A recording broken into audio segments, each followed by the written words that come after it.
Lamada. He will be starting soon. Oh, story time with Mr. Lamada, where all your dreams come true. Oh, he brings to life your favorite stories with a great big smile. You won't leave lonely, won't you start all the reading? I just can't wait to be hearing story time with Mr. Lamada. He will be starting soon. Oh, story time with Mr. Lamada, where all your dreams come true. Oh, he brings to life your favorite stories with a great big smile. You won't leave lonely, won't you start all the reading? I just can't wait to be hearing.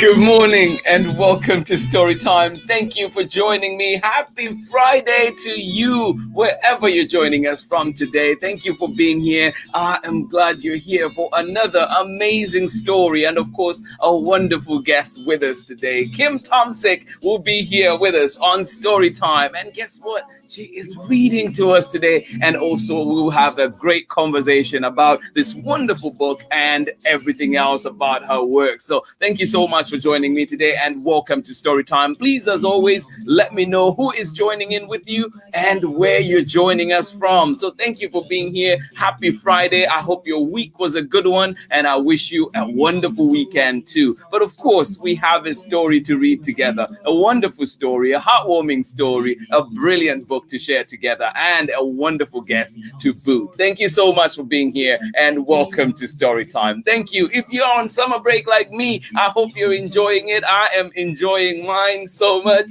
and I hope that yours comes soon if you have not started yet. Please do send in those questions and anything that you have to share with our guest today, Kim TOMSIC, and find out more about her. So thank you so much for joining in, and we have this wonderful book. The elephants are back. Yes, they are coming home today. Thank you so much for joining us. And of course, we're reading this one with permission of Chronicle Books of San Francisco. And also, this book is not done by Kim alone, but she worked with HADLEY HOOPER. So get ready and find out more about what it takes to create such a wonderful, wonderful book. Thank you for joining us. Please let us know where you're joining us from and who is joining in with you. And if you're on African time like me, you're still welcome. We will catch us as we go. Thank you so much for joining in. And very soon I will be bringing on Kim TOMSIC. Good morning to you, Amanda West. How are you doing today? Good to see you.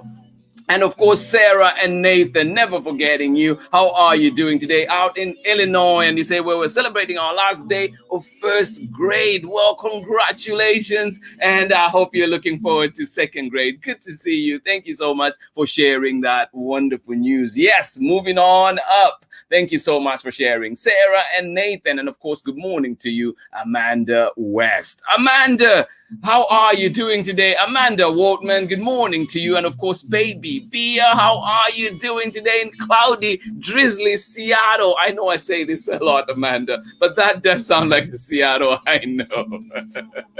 I hope we're bringing you the warmth today on Storytime, and we have a wonderful guest. Hopefully she brings you the sunshine as well. Thank you so much for joining in, and I hope that drizzly, cloudy Seattle soon opens up to some sunshine. Thank you for joining in, Amanda. And how are you doing, baby Bia, as well? Thank you so much for being here. Oh, Ellen, you're saying your Chicago is sunny today. How are you doing? Thank you so much for joining in. I am glad you are here, Ellen. Share some of that sunshine. Good morning to you.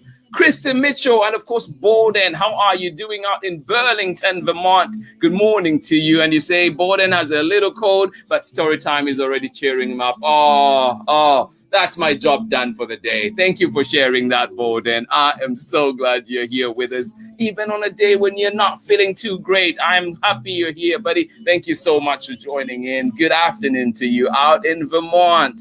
And of course, Chrissy, thank you as well. Good morning to you, Tori Gamble and Liana out in Bothell, Washington. Happy Friday to everyone, you say. Well, thank you so much. They hear you loud and clear. Thank you so much for joining in Storytime today, and welcome. And all the way out in Patagonia, Argentina, how are you doing today, Miss Ingrid? Good to see you here, and say congrats on a full week of amazing stories. Absolutely. And you know today is another great story that awaits us. Thank you so much for joining in, and you and your reading club, Miss Ingrid, we wish you the very best. We wish you a wonderful weekend. Thank you for being here. Please, if you have any questions, any comments that you want to share with Kim TOMSIC, remember she is here reading for us today. Please join me in welcome this wonderful, wonderful author, wonderful person joining us today. Kim, welcome to Storytime. Wow, what an energetic introduction. Thank you so much. And hi, everybody from Phoenix, Arizona, where we'll probably reach 115. So anybody needing to borrow any heat, I'll be happy to send it your way. Amanda Bia, hear that? Yes, I'll loan you a few degrees. Wow, that is crazy. And I know, like, here, I think it's today they're saying it's going to be, I think, around 70, and I was saying, oh, it's too much. That's funny. That sounds like a winter coat day to me. Oh, man. Well, thank you so much for being here, Kim. Yes, I'm so excited to be here. I'm so grateful that you invited me. I'm excited to share our book. Yeah. And yeah. Do I just get started? What do I do? Well, how does it feel, though, I'll just ask one question before you get started with the reading. How does it feel, though, because I know the day was coming when it was, like we're talking about it coming out, and then it did come out. Now has it been a month? It has been May 18th, so not quite a month yet. Not quite a month yet, yeah. So how does it feel? How have those days since May 18th been for you? Busy and amazing. It sounds a little bit vain because I wrote the story, but it isn't my story. It's a true story, and I'm in love with it. And I couldn't wait to share it with the world. And so, yeah, I'm very, very excited about it. Oh, yeah. Awesome. Well, of course, we are so fortunate today to have you read to us today. And then we'll come back and have more conversation about this wonderful book and your work. Sounds great. All right. Okay. Let's see here. I'm going to share my screen. So yeah. Let's try this. Let's see how it goes. Share screen. Share screen. I have to say it out loud to get there. I love it.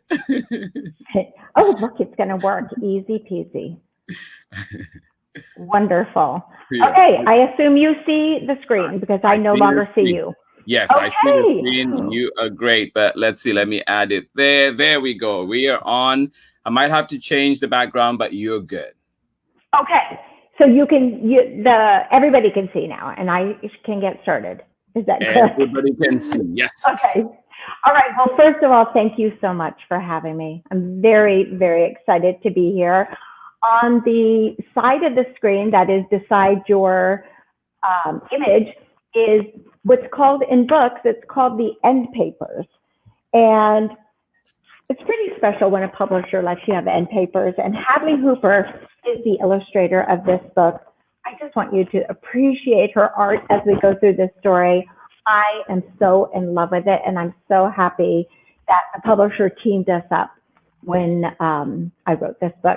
All right, here we go. Oh, and before we get started, I wanted to share a photo with you guys of Nana. She is the matriarch elephant in this story. And after I wrote the story, I really wanted to get a few more interviews because with nonfiction, you really want to get everything right. And so my husband was going to Africa to rescue rhinos. And I asked him if he would also go to South Africa, to Thula Thula, Zululand, which is in, I think it's pronounced KwaZulu-Natal area. And to get one more interview with Francoise, who runs the game reserve at Thula Thula. And when he showed up, Nana, the matriarch, just walked out of the bushes and showed up too. And she could have been anywhere on 11,000 acres, and she showed up and greeted him. So I thought that was pretty special. All right, here we go. The Elephants Come Home, written by me, illustrated by the fabulous Hadley Hooper. This is Lawrence. He loves animals. This is Francoise. She loves Lawrence. This is Max. And this is Thula Thula, a farmhouse, a garden, a swimming pool, and 11,000 acres of African bush, savanna, and forest.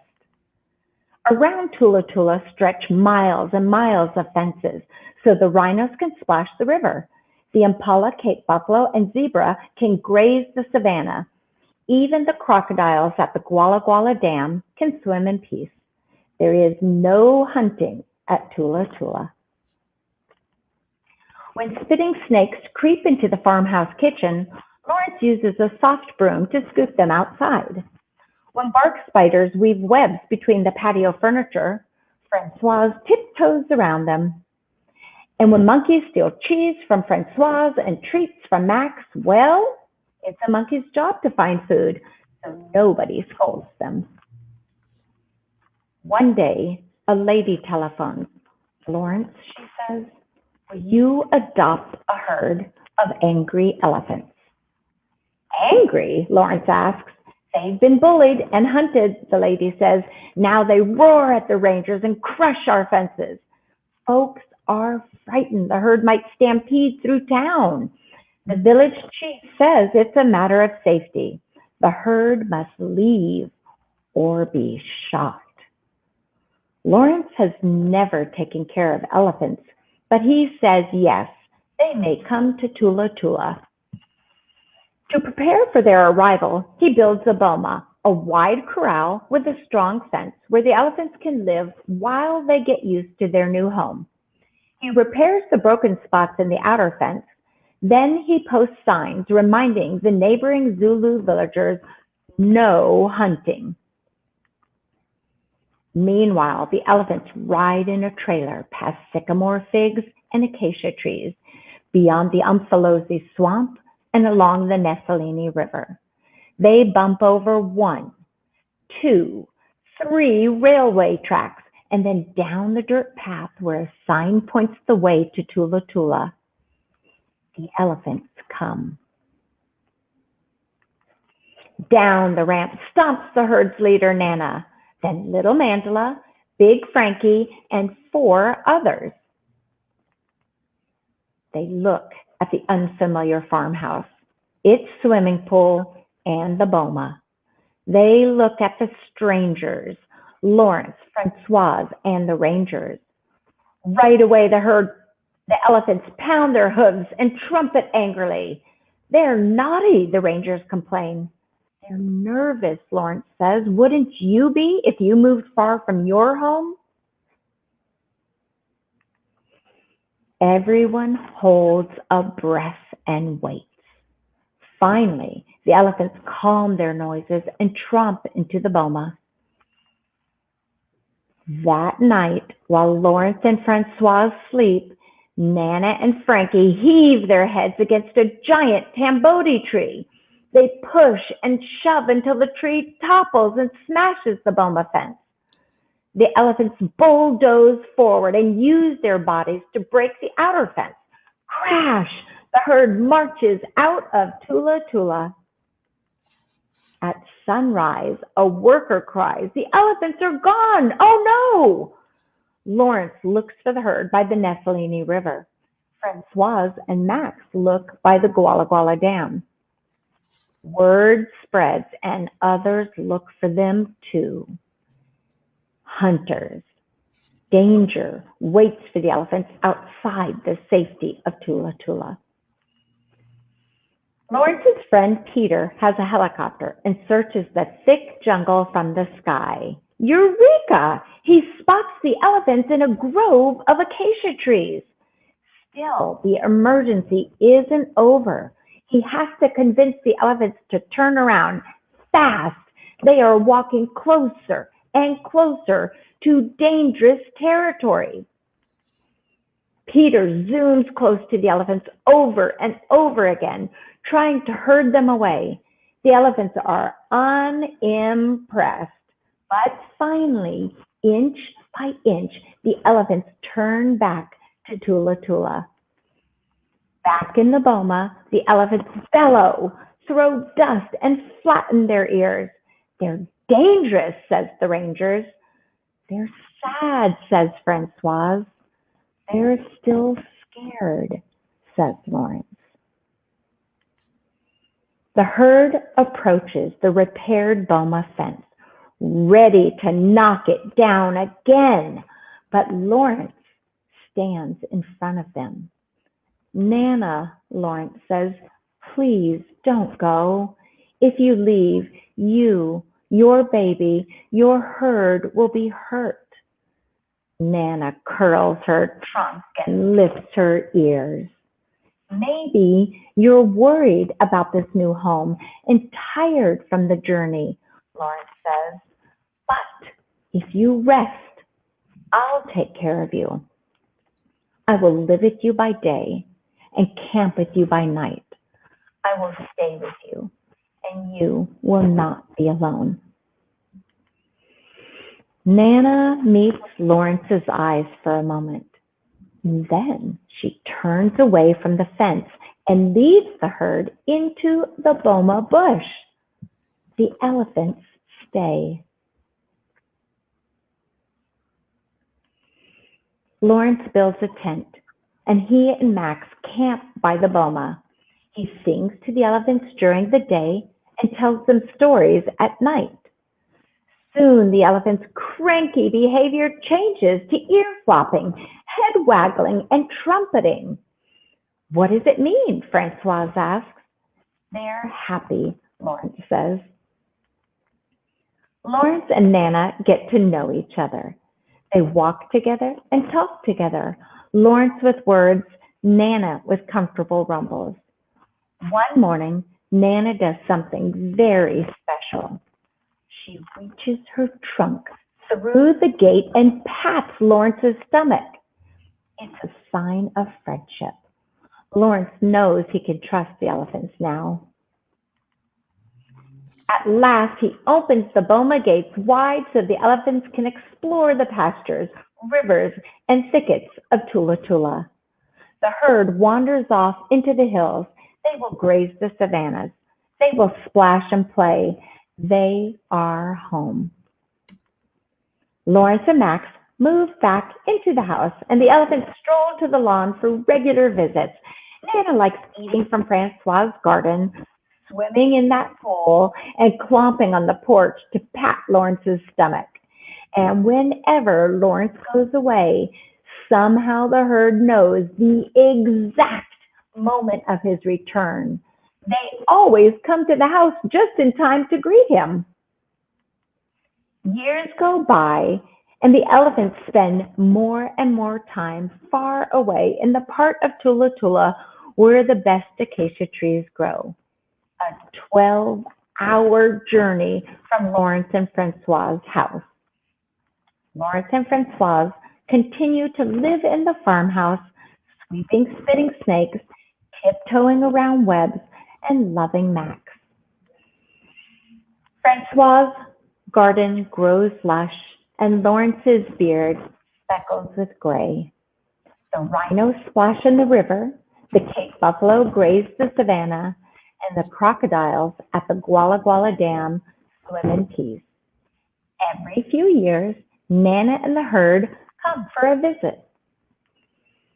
Then, one sunny summer day, Lawrence dies. Somehow, deep in the bush of Thula Thula, the elephants know.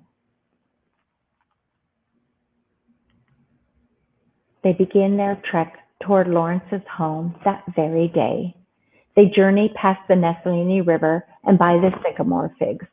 across the savannah and beyond the Guala Guala Dam.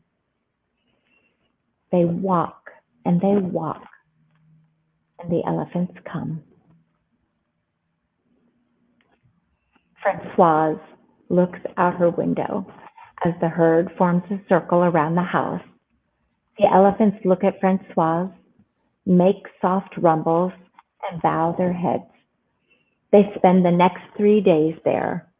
The elephants live with Francoise by day and camp with her by night. They stay with her, and she is not alone.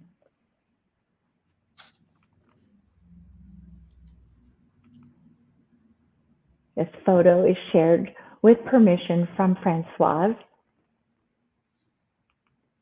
And this is the real life Francoise and Lawrence Anthony.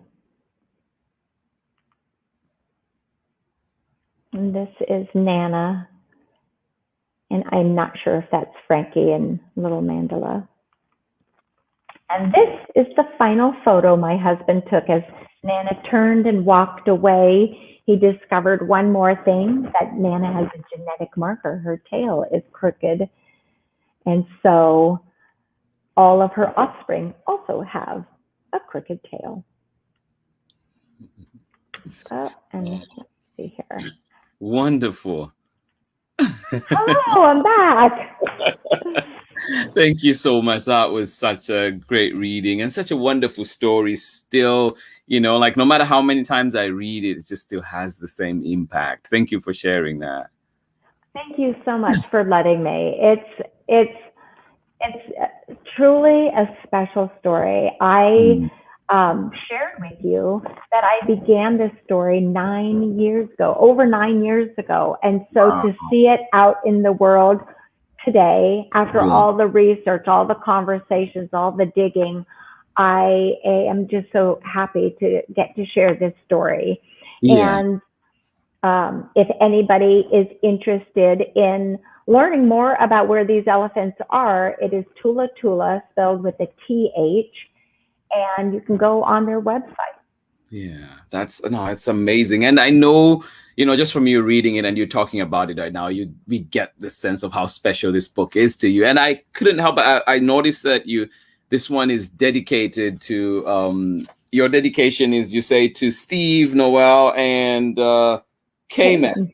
Yeah, and then, you know, to your dad as well. And so I was just wondering, it's like, this is not your first book. I've not seen the dedications in the other ones. So I just wondered why this one got that dedication. That's a great question. So you say it's not my first book, but it actually was my first book that I wrote and sold. However, I just needed to keep doing research. I needed to keep editing this. So then my other books came out, the 1111 Wish, the 12th Candle, and Guitar Genius came out before this story. But I chose to dedicate it to them because they're my herd, and they stood behind me and wanted to see me realize my dream of having a writing career. So. Oh, that's awesome. And also, you say 9 years. Were there frustrations at some points? Were there, you know, like, what were some of the highs and lows in that process for this book? Oh, that's a great question. So when I initially wrote this story, I had already met my editor, Melissa Manlove. I met her at an international children's book writing conference called the SCBWI. And it happens to take place in California. People from, I think, usually around 46 different countries from around the world attend this conference. And I happened to get to meet Melissa, which was definitely exciting. And I won a scavenger hunt. And if you won the scavenger hunt, and I'm very competitive, then you could sit down and meet with Melissa, and your team of 5 people could meet with her and pitch something to her. So I pitched her an idea for something completely different. And that didn't work out. I think that was 2010. And then suddenly in 2012, I wrote her an email and I said, so Lawrence Anthony died in March of 2012. I saw a quote in the New York Times about him, and I began my research immediately, like right away. That connection between elephants and humans, or animals and humans, is so incredible. So I would spend hours and hours and hours digging and researching. And then when I wrote the first draft of this, not the first draft, but a draft that had passed muster with my critiquing group, I wrote an email to Melissa, and I'm like, I don't know if you remember me, but I'd love for you to take a look at this story. And so she did. And the high was that she looked at it even after meeting me 2 years ago. And the other high was she really liked it, but something was missing. So she rejected it with an invitation to revise and resubmit. And the something that was missing ended up being, so we went through this twice, like, no, sorry. And I just was like, okay, how about this one? Something that was missing was the heart of the story. And that was a place, so I provided all these interesting, details, like the fact that every time Lawrence Anthony would leave on a business trip, the elephants would meet him at his gate. Like somehow they knew when he was gone, and they knew when he got back. In fact, one time he missed his return flight home, and the elephants turn around in the jungle and go back out to the jungle instead of his gate. So they just knew. And so we were so fascinated by these details, but kids don't want to read details. They want a place to insert their feet into the shoes or the hooves of the main character. And suddenly I figured that out. And that was the big high of her telling me, yes, we're going to publish this. And I drove so fast home that I got a speeding ticket. Oh, do you have that speeding ticket framed somewhere? I hope. You know what? I should. You should. I need to find that. Another high was Hadley Hooper illustrating this. I don't know if you've seen the illustration of the book called The Iridescence of Birds, but it's incredible. No, it's you will love this. It's all about Henry Matisse and his mother. And it's a beautiful story. So when I found out Hadley was going to be the illustrator, I was very happy. And that was, like one of the things too. Like, I'm glad you've shared your experience working with Hadley Hooper, because I love her Instagram handle, but Hadley Who. It's just every time I say it, I want to sing it. I want to sing it every time. Oh, good. You make the Hadley Who song. I'll sing it with you. I can't sing. Same. I was like, no, I cannot sing it.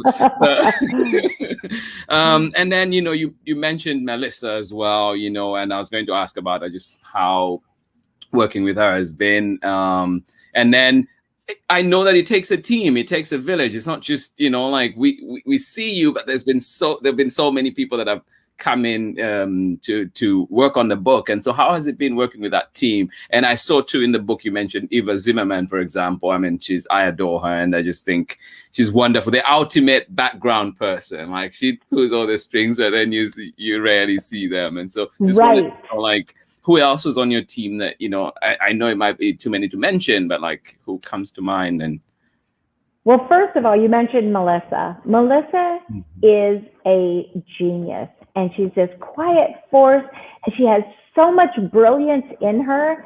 She is absolutely a genius. And she is probably one of the most generous people I know, because editors live these crazy busy lives. And it seems like every time there's a fundraiser for like hurricane situations, or I can't even name all the charity situations that Melissa has participated in, where Melissa will offer a critique or a mentorship or something if you bid on this item. And I've seen people bid on Melissa for thousands of dollars. In fact, I did a fundraiser called Kidlit for Haiti, because my father's charity is in Haiti. And so, again, she donated a critique, or 3 critiques it was, for that. So that was incredible. I would have zero writing career if I didn't have a critiquing group.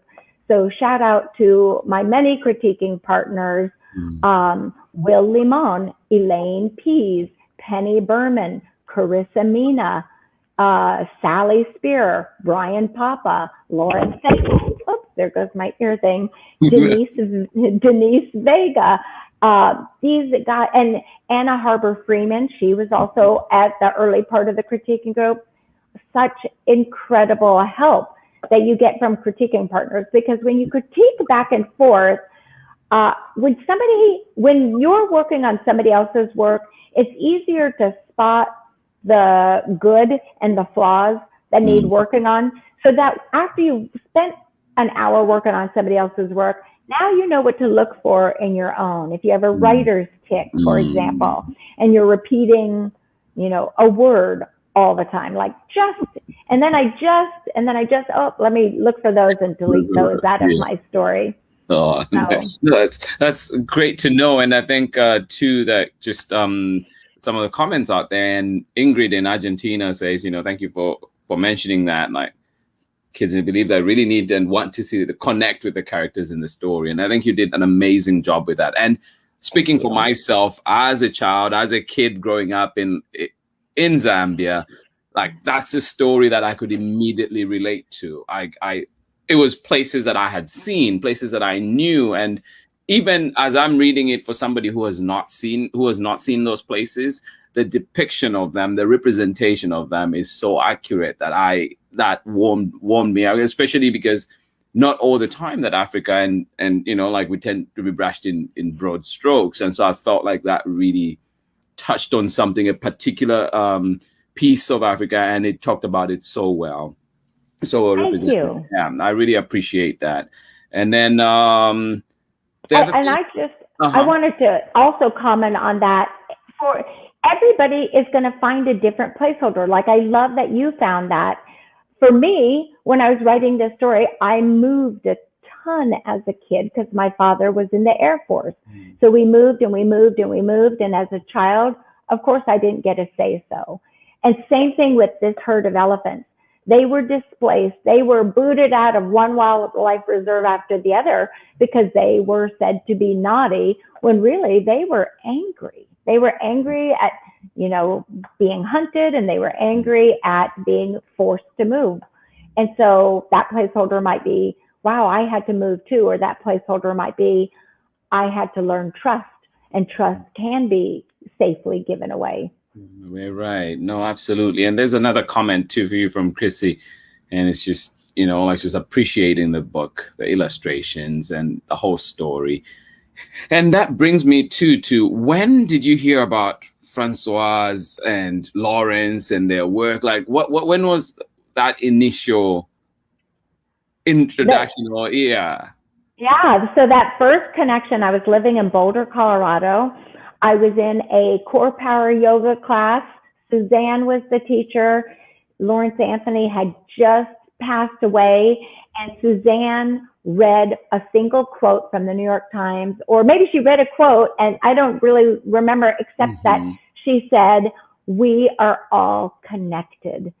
And that connectedness really, like, I just actually wanted to get out of my down dog and run home and do my research, because I was so fascinated by it. And yet I am curious why I'm so fascinated, because if I'm sad, my dog is going to come hunt me down in the house and lay right beside me.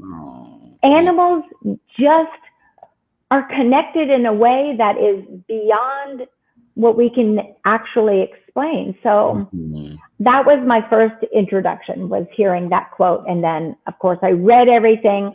I watched everything I could find online, everything I could find on YouTube with them.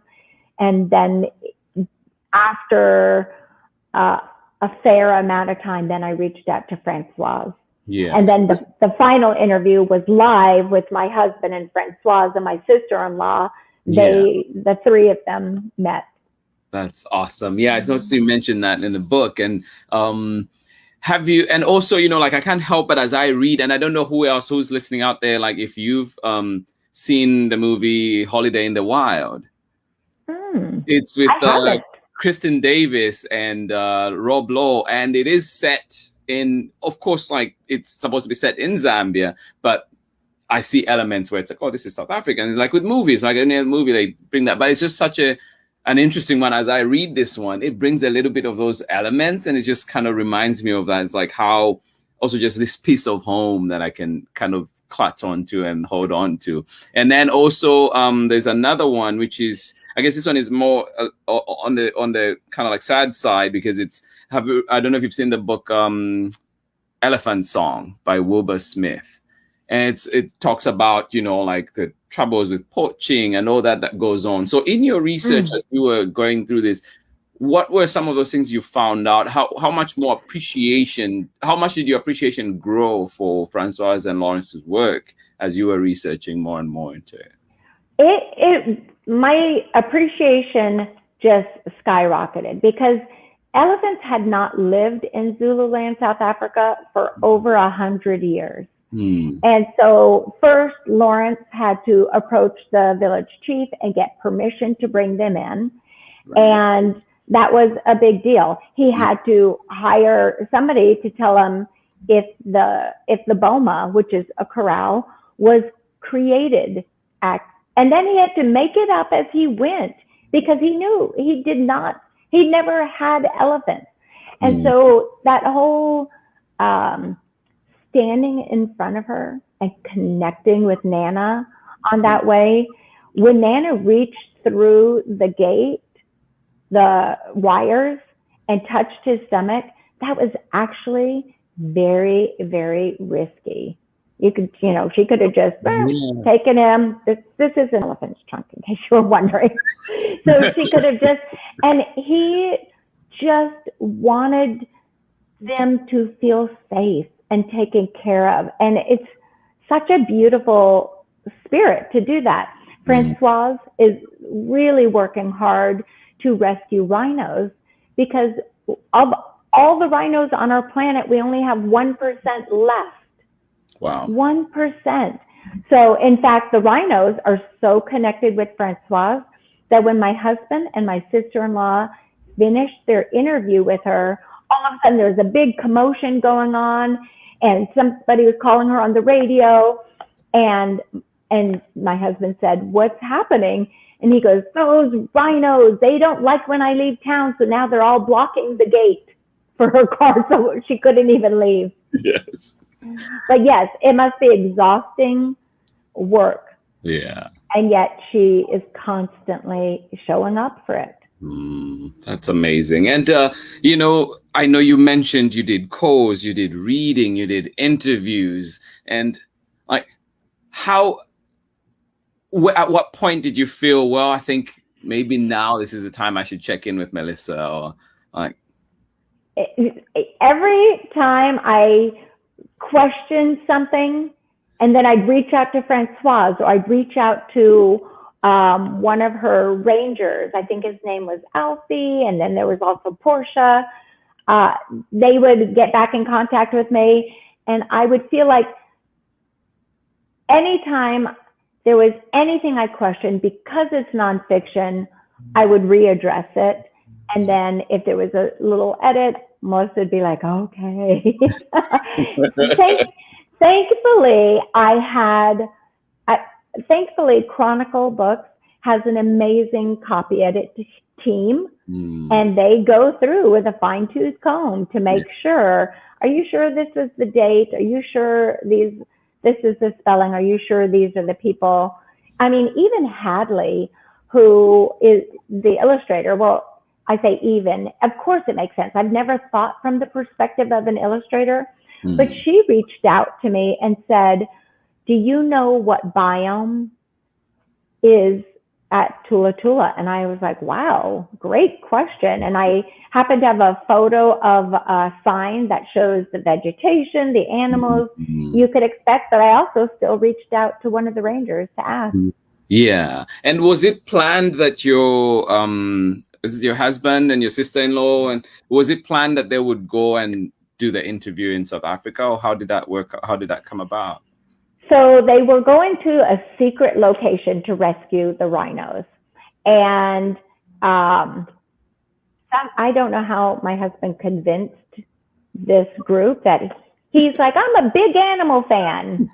Not a big animal, but he's just a big fan. But he said, I'm a big animal fan, and I'd really like to get involved in helping. And somehow he was allowed on board. And so he's planning his trip.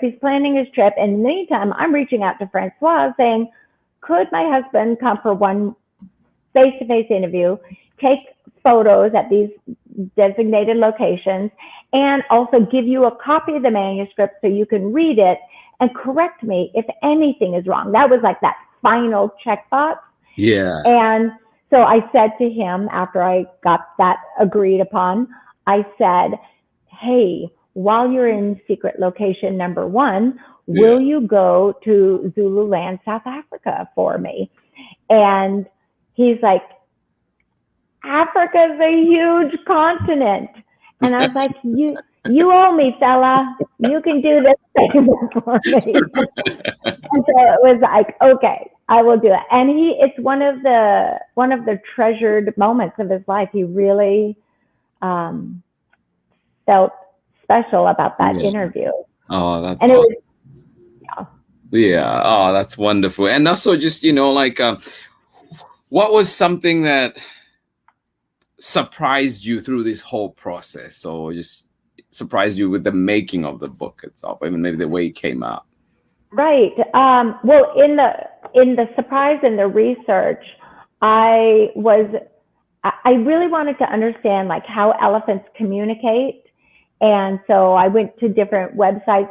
I was a fan of The Dog Whisperer. I don't know if you've ever watched that series or that TV show. No. It's a reality TV show where a man helps train dogs. And I was such a fan of that I read Lawrence's book. He has a book, by the way, an adult book. It's called The Elephant Whisperer. And so after reading that, I was so fascinated with it that I wanted to learn more. And I was interested that elephants communicate with like these soft rumbles that they make. And I wish there was a decoder so we could learn about that. Also in research, I was really fascinated that when elephants passed bones of an elephant that had died that belonged to their herd, they'll pick them up and they'll rub them on their body. If they pass bones of another elephant, they will just pass them. But if it's somebody from their herd, they'll circle it and they'll rub them on their body. Yeah. But the most surprising thing was surprising than that. The most surprising thing was that I was reaching out to Francoise after, some years went by.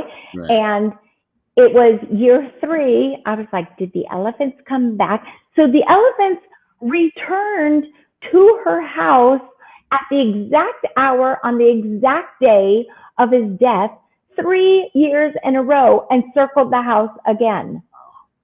And then the 4th year, I asked her, did they come back? And I think she said something like, elephants are kind of gathered around, but it's a leap year, so I think they're confused. And I thought that was a funny answer. But 3 years in a row, she said it was supernatural feeling. Yeah, no, that's amazing. And like that connection that you talk about, it's amazing to think of it like that. Like how 3 years, that's mind blowing. And by the way, can I just say one more thing? Yeah.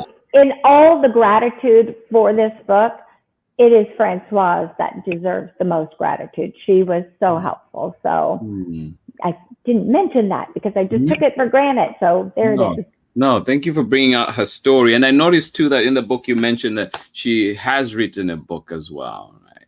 And yes, she's written a book called There's an Elephant in My Kitchen. Right. And I believe the story is that a 4-day-old elephant got separated from the herd and so wandered into her kitchen of all places.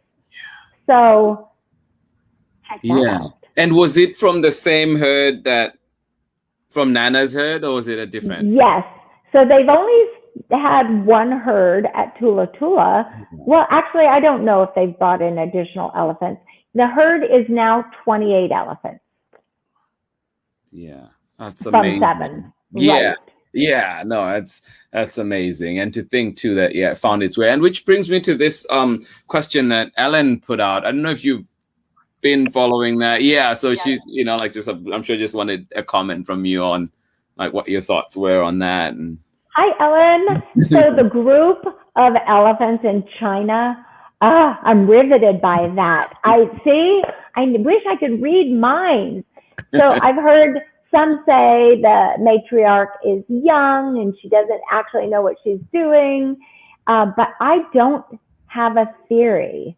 Yeah. I mean, what happens is my fiction side of my brain wants to create, like she's on this grand tour, she has this destination and she has to get this job done by this ticking time clock, and I would love to know that. And it sounds like their plan now.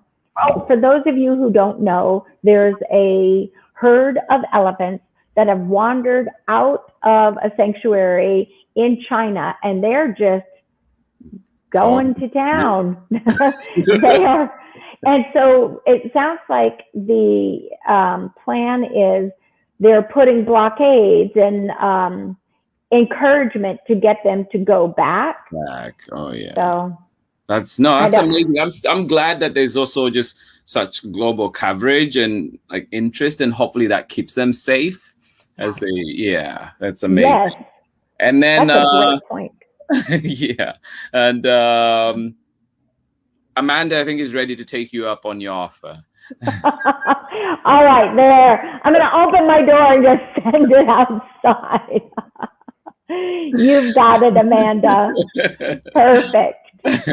Well, Kim, it's been amazing having you here on Storytime, and just your wonderful insight into, I think 9 years of writing this book and then doing other books in the meantime, and the research that goes into it. And, I hope that those people out there who are listening, people who are, wishing to be writers themselves, and get a glimpse of what the work can be like. And then, but I just wanted you, at end of it or two, what advice do you have there for those aspiring writers, those aspiring authors, and also the little kids that we have out there? Yeah. So firstly, for the little kids about this book, there are a lot of feelings that happen. There are things that you're excited about, and there are things that feel really sad. And at the end of the day, I hope kids find that somebody to talk to and realize that your emotions are valid. Your emotions are worthy. And I hope you talk to a trusted adult in your life about what you're feeling and explore that. For writing advice, so if you're a children's book writer, my number one piece of advice first is to read. Read. And if you're writing children's books, read children's books.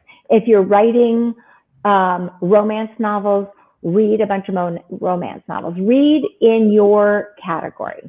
And then the second thing I would do is I would join an organization that helps you grow in that area. So specifically for children's book writers, the Society of Children's Book Writers and Illustrators. Oh my gosh, they're another thank you. I would not have a writing career without them. So I'm so grateful for Lynn Oliver and Steve Mosier, who started that organization, which is over 50 years old now. Wow. And then number 3 piece of advice is join a critiquing group. Don't be precious about your work. Listen to a critiquing group and decide. And critiquing groups might be like dating until you find that right group for you. And it can't be a group that just says everything you do is brilliant. And it's just, right?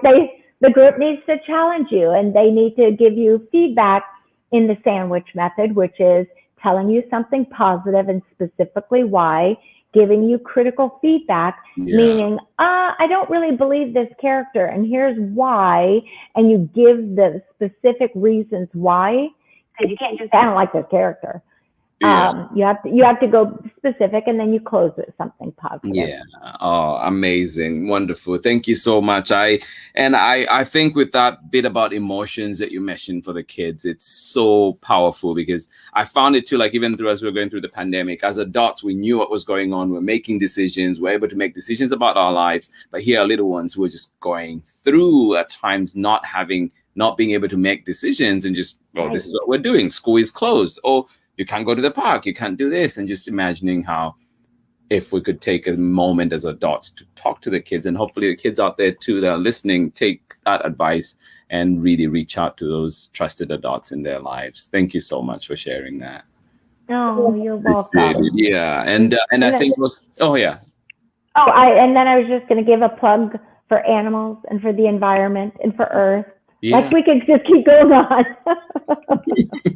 No, absolutely. I appreciate it. Wonderful book indeed. Please find it at your local library. Find it where you get books. The Elephants Come Home. A beautiful, wonderful story. Heartwarming, as you can see the connection. And also you can just tell it's made with lots of love. Thank you so much, Kim, for joining us today and sharing this wonderful work with us. And we'll hope to see you again on Storytime and see your work. Follow her. Please go to the website, kimtomsic.com. And also you find her on Instagram at Kim TOMSIC. I see, I was going to make that mistake after I went the whole time without doing it. I always want to say Tom Kimsich. I don't know why, but you were so close. So close. Please do find her on Instagram and also follow. But thank you so much for being here, and I'll catch you in the backstage. Thank you so much. Thank you.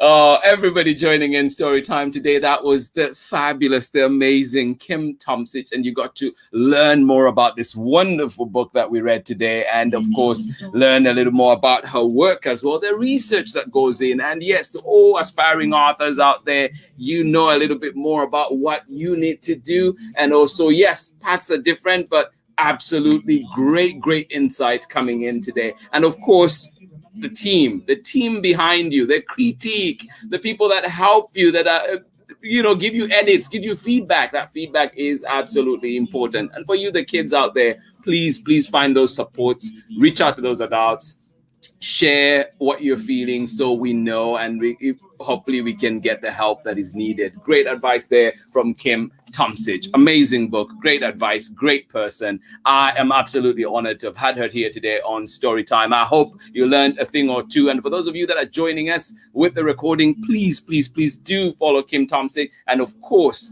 find your book. Find that book at your local library. Find it at your local bookstore. And remember that you can get signed copies too if you go to changinghands.com. Thank you so much for joining us today. A big thank you to Kim TOMSIC, and of course HADLEY Hooper, who we hope one day can join us as well. And of course, a big thank you to Chronicle Books of San Francisco. This has been Storytime for today. This has been Storytime for this week. Amazing personalities here with us. Amazing books. Wonderful indeed to share time together. I wish you a wonderful weekend. Much love from me, and I will be back again on Monday with more amazing books. Please take care of yourselves. Hugs and kisses to each and every one of you, and remember those special moments that you have with your people in the community. Please remember that every little thing that you do matters. Every little thing that you do is important. So go out there and make that difference. Thank you so much for joining in today. Much love from me, and bye-bye.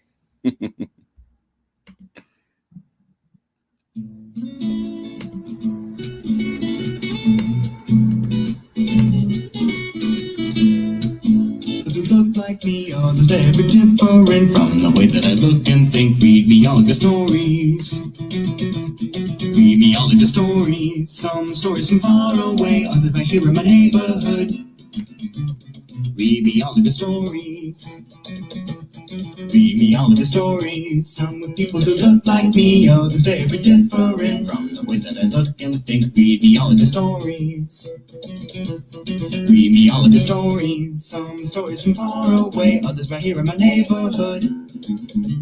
Story time. Ooh. Story time. Story time with Mr. Lamada. He will be starting soon.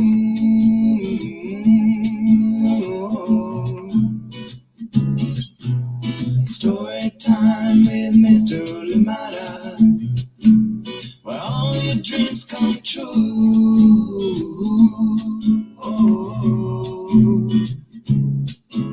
He brings to life your favorite stories with a great big smile. You won't live lonely, won't you start all the reading? We just can't wait to be hearing. Brings to life your favorite stories with a great big smile. You won't live lonely, won't you start all the reading? We just can't wait to be